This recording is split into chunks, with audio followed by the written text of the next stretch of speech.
বিদেশ যাওয়ার আগে অনেক ভারতীয় কর্মী কিছু ভুল করে ফেলেন, যা তাদের ফ্রি মেডিকেল সুবিধা হারানোর কারণ হয়ে দাঁড়ায়। আজ আমি আপনাদের সাথে শেয়ার করব সেই ৫টি বড় ভুলের কথা। প্রথমত, অনেকেই ভিসা প্রক্রিয়া সম্পর্কে সঠিক তথ্য সংগ্রহ করেন না। ভিসা পাওয়ার জন্য প্রয়োজনীয় ডকুমেন্টস এবং শর্তাবলী সম্পর্কে অবহেলা করলে তারা বিদেশে গিয়ে সমস্যায় পড়েন। অনেক সময় দেখা যায় প্রয়োজনীয় মেডিকেল রিপোর্ট বা টিকার প্রমাণপত্র নেই, যা তাদের মেডিকেল সুবিধা থেকে বঞ্চিত করে। দ্বিতীয়ত, স্বাস্থ্যবীমা সম্পর্কে অজ্ঞতা। অনেক কর্মী মনে করেন বিদেশে গিয়ে স্বাস্থ্যবীমা নেওয়ার প্রয়োজন নেই। কিন্তু এটি একটি বড় ভুল। স্বাস্থ্যবীমা না থাকলে অসুস্থ হলে চিকিৎসার খরচ বহন করা কঠিন হয়ে পড়ে।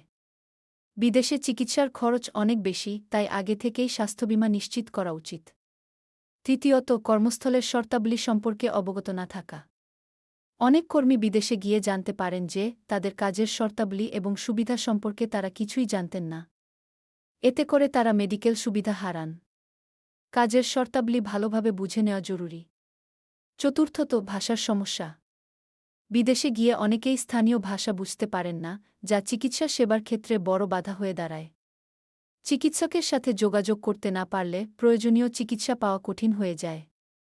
তাই বিদেশ যাওয়ার আগে ভাষা শেখার চেষ্টা করা উচিত। পঞ্চমত, সামাজিক নিরাপত্তা সম্পর্কে অবহেলা। অনেক কর্মী বিদেশে গিয়ে সামাজিক নিরাপত্তা সুবিধা সম্পর্কে জানেন না।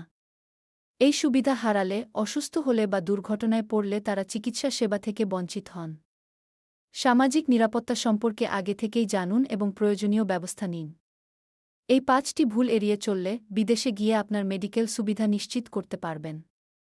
সঠিক তথ্য এবং প্রস্তুতি নিয়ে বিদেশে যাওয়ার মাধ্যমে আপনি একটি সফল অভিজ্ঞতা অর্জন করতে পারবেন।